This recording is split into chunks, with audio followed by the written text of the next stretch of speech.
You guys finally came to church this year. This is the first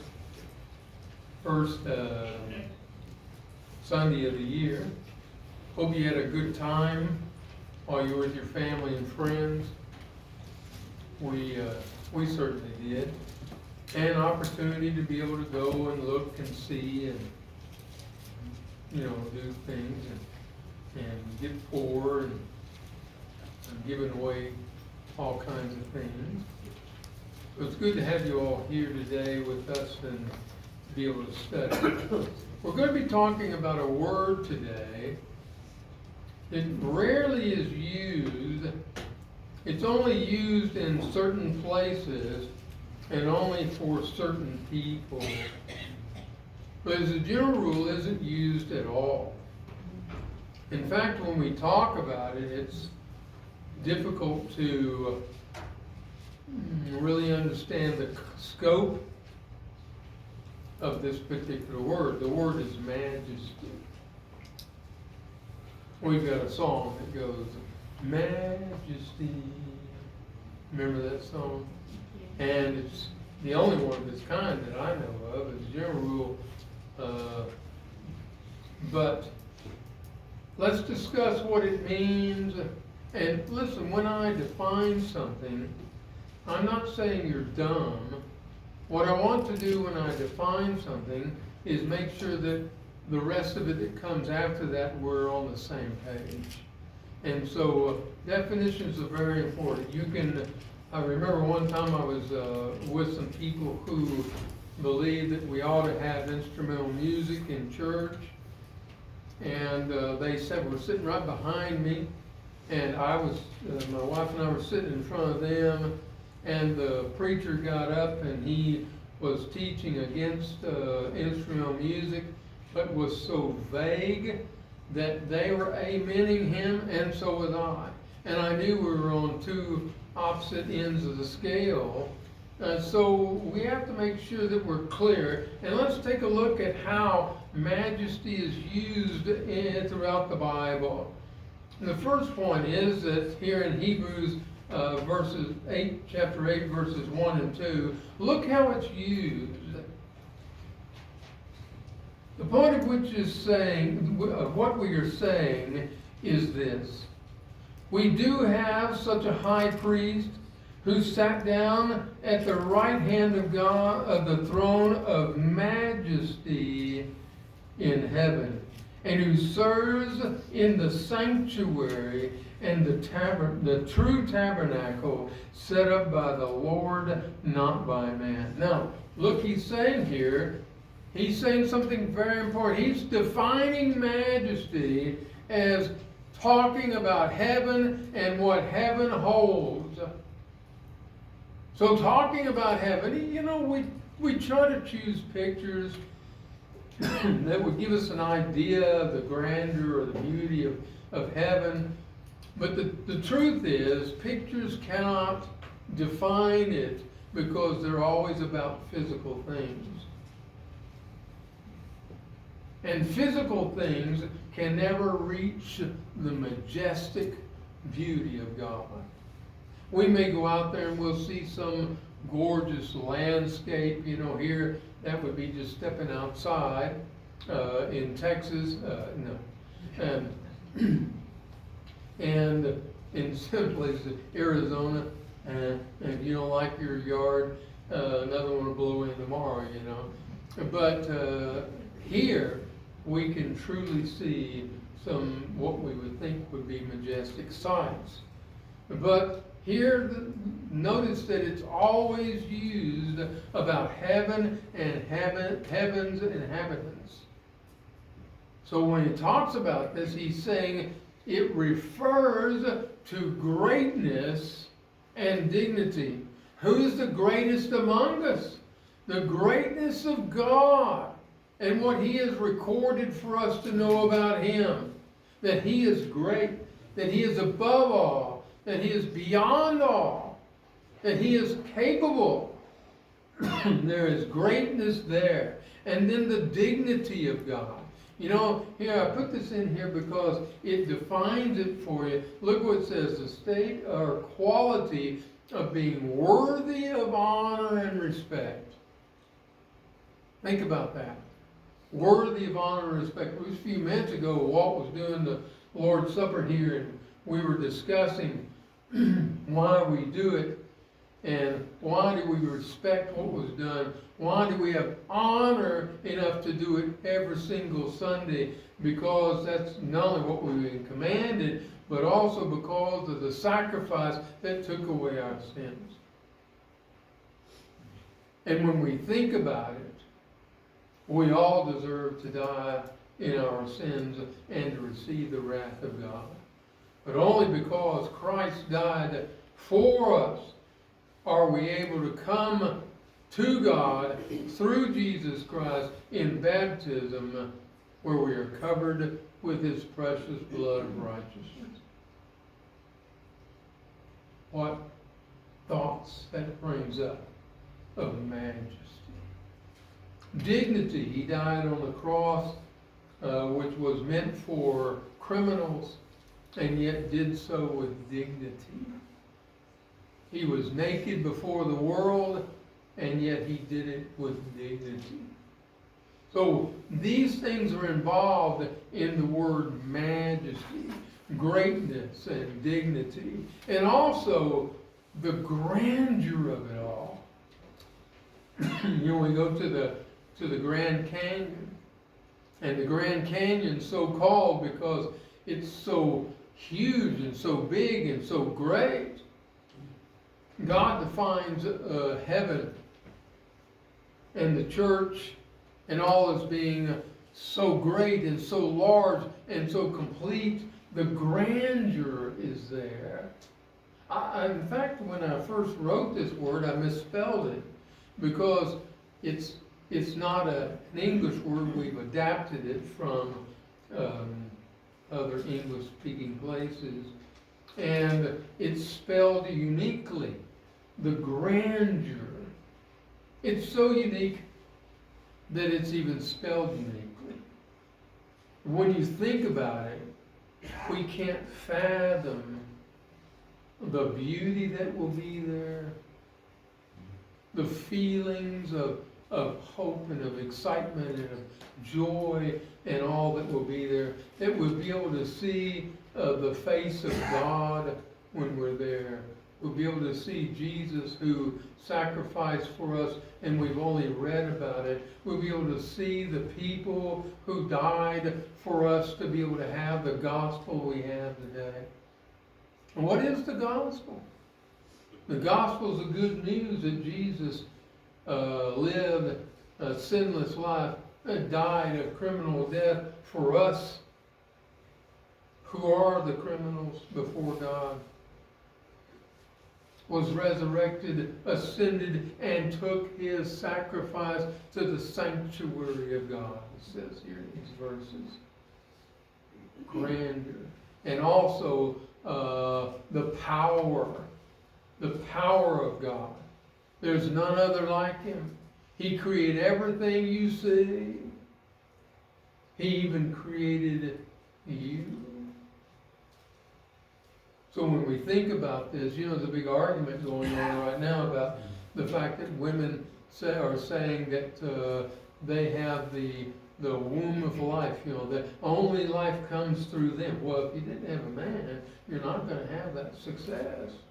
And if you have a man and a woman, you're still not going to have that success unless you have the power of God creating a life within them. So the beauty of this, looking at what He is telling us about majesty, this defines it. But that's not all. He also tells us this is the royal of God. He is royal. And I don't know why, but I have a second, okay. Anyway, He is royal, which means it's always about someone who is above others. You know, we call the Queen of England, I don't, especially not anymore, but we always call Your Majesty. Yes, Your Majesty, no, Your Majesty. Where does she ask, or the king? And we use those words because they are above us and greater than us and have power and dignity. They are royal. So when he calls us his royal priesthood, you see where we come from. We come from that royalty. And that royalty is upon us. How dare we take it out and use it wrongly in a sin-sick world instead of showing the world that we're royal people.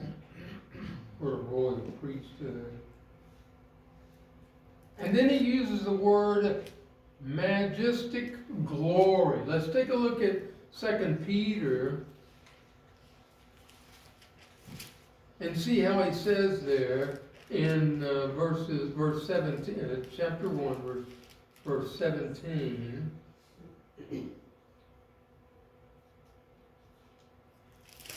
For he received honor, and he's talking about Jesus Christ. He received honor and glory from God the Father when the voice came down to him from the majestic glory, saying, "This is my Son whom I love, with him I am well pleased." Here we see that at the point of Jesus coming and being baptized, not because he had sins, but because he wanted to fulfill all righteousness, meaning he was going to command this in the future. And by the way, there are pictures of him going and baptizing himself. There are pictures of him with John the Baptist with a bowl of water to pour over him.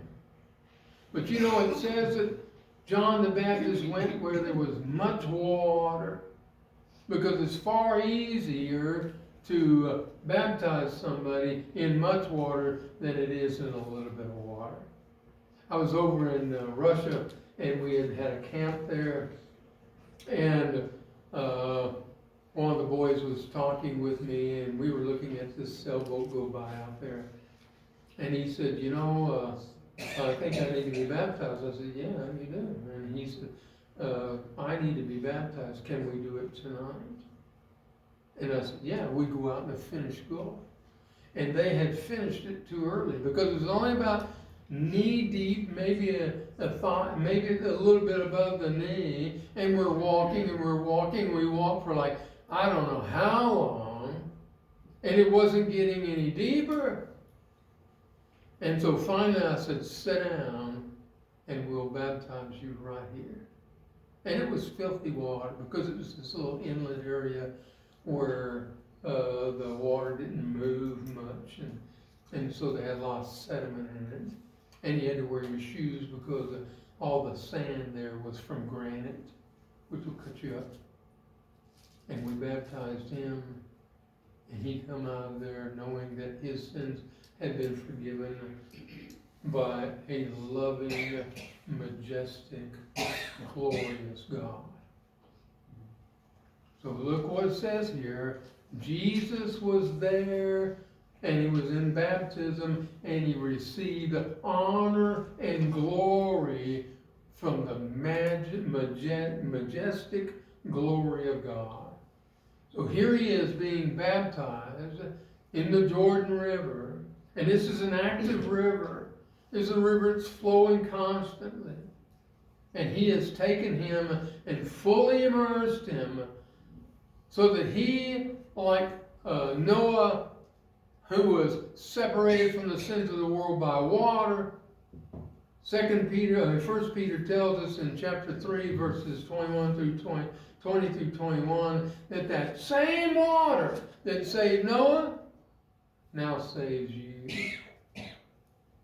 And that same water, Jesus was baptized so that you would have an example of what to do to be cleansed from your sin.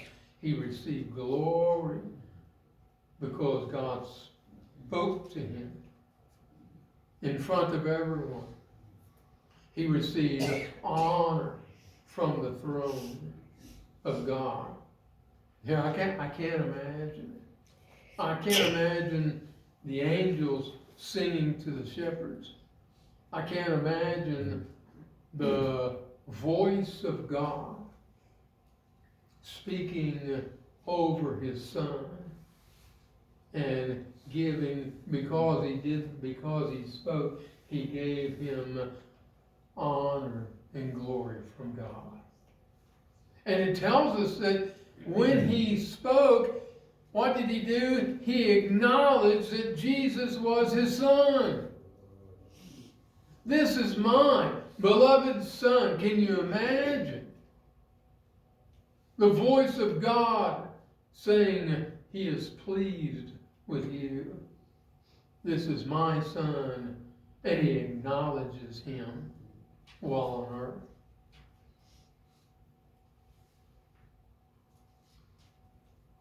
What a majestic moment. That's the majesty of God. Because his speaking to Jesus bestowed upon him this honor and glory and acknowledgement of the Son of God. I know I didn't give you much room there, but you can cram it in if you want to. And then he said, this is my son in whom I'm well pleased. In whom I'm well pleased. What is it we want to hear when we get to heaven? Welcome home, my good and faithful servant. This is what he's saying to Christ while he's still here on earth. The voice called out from heaven and said, this is my beloved son in whom I am well pleased. So not only did he give him honor and glory by speaking about him, but he also acknowledged he was his son and said that he was well pleased. And in fact, did you notice this was the first time that the silence had been broken from God in over 400 years? Because after Malachi was finished, 400 years lapsed before we hear his voice again, and here it comes for all to be able to hear. This is my son. Why was he pleased? Because he lived a sinless life. Why was he pleased? Because he had sent him here to be our sacrifice. And he had accomplished it. So you can see that the majesty reflects the fact that the throne room of God is saying to people here on earth, this is my beloved son. This is the one who the majesty, your majesty, the greatest majesty ever, is acknowledging. Pretty powerful, isn't it? Pretty great, isn't it? Isn't it good to know that the one you're following is acknowledged by God as being him, as part of him? Is telling you and me that that's his son. And the things that he does and the things that he teaches, we can take and say, oh, look at this. He's teaching us laws of God. He's teaching us laws from heaven. One time I was talking with my brother, and my brother had unfortunately very much gone off the rails and taught wrongly. And he was way off in some church that, in name only, that was not teaching about God. And he's talking to my uncle. We're at probably a Thanksgiving dinner or something. And my uncle said, what do you do, GW? And I said, I teach biblical laws. You know, I don't tell people I'm a preacher, because as soon as I tell them I'm a preacher, they usually shut up and walk away. Because preachers are always condemning people making people feel bad and so on and so forth, or asking for money, that kind of thing. And so I tell them I teach biblical law. And my brother said, well, I teach grace. And I said, grace is a law, straight from God. And my brother's like, well, we have to understand how important this moment was in the scheme of things and how God acknowledged him from on high. I can't imagine, but that's what he did. Now tonight we're going to be talking about wealth. We're going to define it, and we're going to see it is not gold and silver, just gold and silver, but all kinds of things. By the way, I don't know whether you've noticed or not, but silver's up pretty good. I can't afford gold, so I bought some silver. And I'm real excited about that. One piece of silver I bought is up. Let's talk about the last point, majestic power. Look what he says here in 2 Thessalonians chapter 1. And remember, we covered all this in our first point when we're talking about the majesty of the throne. When we talked about how it was of grandeur and of power. You remember that? And here let's read this, 2 Thessalonians 1, verses 9 through 10. He's talking about those who do not know God. They will be punished with everlasting destruction and shut out of the presence of the Lord and from the majesty of his power. On that day, on the day he comes to be glorified in his holy people and to be marveled at among all those who believe. This includes you. Did you hear what he said? Because you believed our testimony to you. Did you hear that? He's talking about you. And here's what he says. Those who reject Jesus will be shut out from his presence. What does that mean? Shut out from his presence. Why do people reject Christ? Well, here's an interesting picture. Most people reject his message. Look at them saying, shut up! They hated Jesus because he told them the truth. Do you know how you have to reject the truth? You have to suppress it. How do you suppress it? With a lie. And so those who reject Jesus are following lies from Satan about this world. And they're saying, oh no, what God said is not true. It's not really true. You remember going all the way back to the garden? We studied this when we were little kids. And we're looking at this, as a little kid. And here they say, oh, look, God said, do not eat of this tree of knowledge. What he was saying is, for you to live, you don't need that. And Satan comes along and says, hey, why not eat of that? Why does he give you every other tree but not that one? And Eve says, well, if we eat of that one, we'll die. And he said, you'll not die. What do we call that? A lie. How do we come to Christ? We come to him through baptism. There's so many scriptures on it, it's unbelievable. And yet people in this world will say, hey, when did you surrender yourself to Christ and have him come into your heart? And I tell them, when I die to myself, we're baptized and resurrected out of the water. and he covered me with sinless blood. And you know what they're writing back? It has nothing to do with water.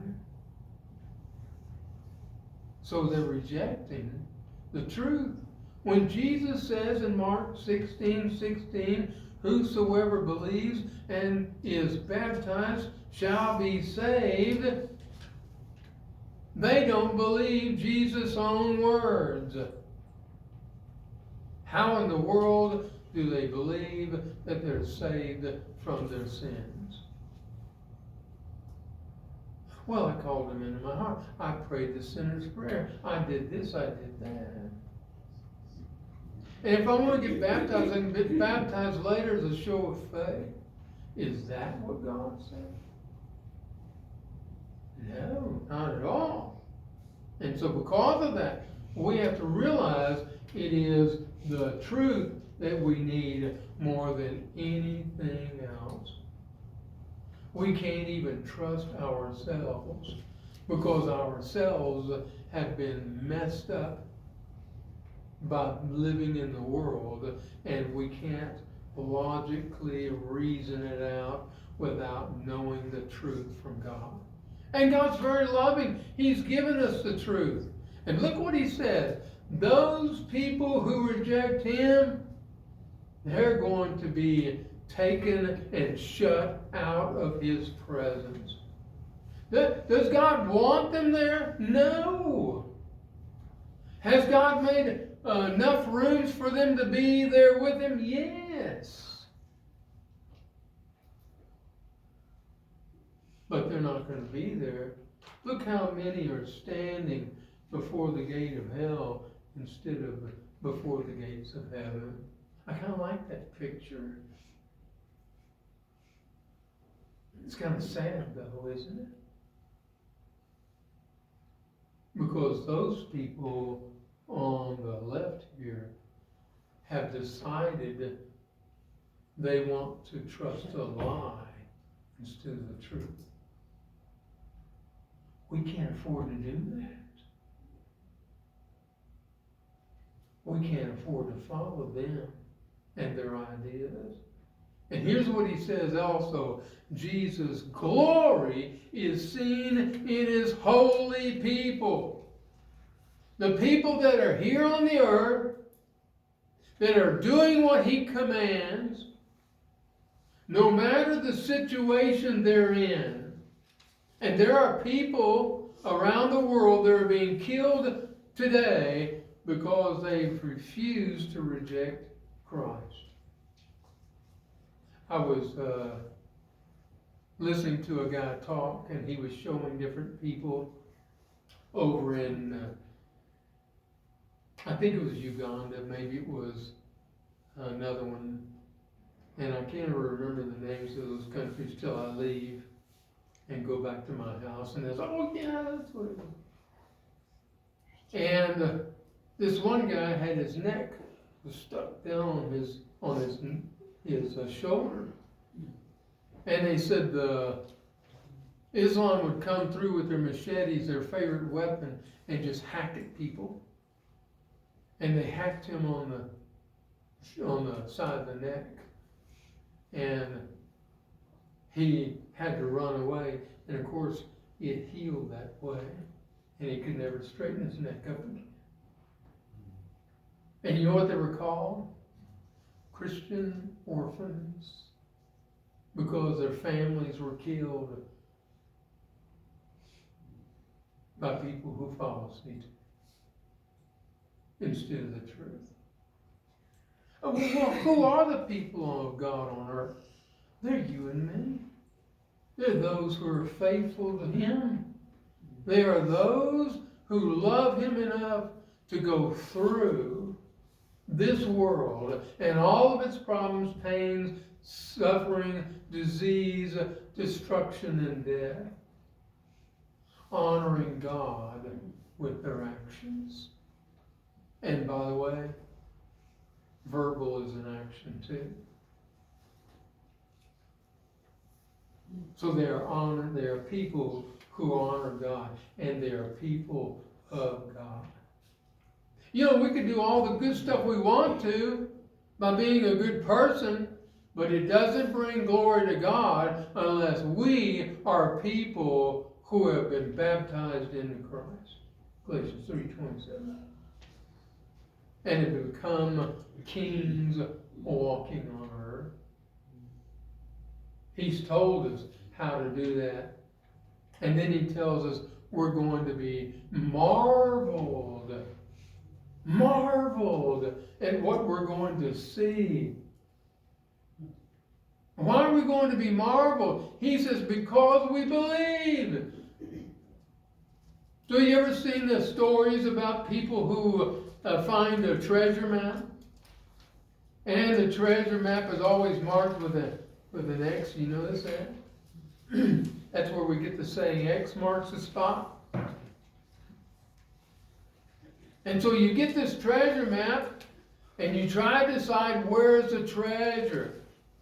And boy, you've got to have all these instruments and everything, compasses and so on, and even an instruction book on where to go and where to find it. And your God has provided that for you. And because you believe He is God, and secondly, you're not, then you're going to turn to Him to know where to go. Did you know archaeologists will turn, even atheist archaeologists will turn to the Bible to know where to dig? In 1902, there was a big article put in the paper about how stupid Christians are because they talked about the Hittites. Nobody had ever seen the Hittites. Nobody ever heard about the Hittites. There's no record of it. By 1906, they found it. And there's more known about the Hittites than almost any other past people in the world. So you get your treasure map with instructions, and you decide, you know what I want to do? I want to go out and tell other people about God. God, where do I do that? And He tells us, on earth. Why? Because that's our job. Where did Jesus come to tell us about God? To earth. And what's your job? To tell other people about God. And so you have this great responsibility. You have seen the treasure. You know what it is. You may not be able to comprehend every single bit of it, but you know it is the treasure. And you know it's there for you. Don't you like that picture? They're looking inside there, and whoever's inside there marvels them. Can you imagine seeing the face of God? Can you imagine walking with Jesus and not falling on the ground because you sinned? And seeing the holes in His hands, wherever it may be. That treasure is there for you to be able to go and be with Him forever. You know, they tried to depict a city made out of gold. God takes what we consider to be precious and says, gold? That's just pavement to me. That's nothing to me. Because God is majestic. He is your Majesty. He's on the throne. And if He's not on the throne of your life, now's the time to do it. If you're not baptized, if you're not dedicated, if you're constantly going between the world and God, you need to get this straight within you. And you need to be right. Whatever your needs are today, you can come forward as we stand and sing this song together. We'll be able to baptize you. We'll be able to pray with you. We'll be able to help you in any way possible.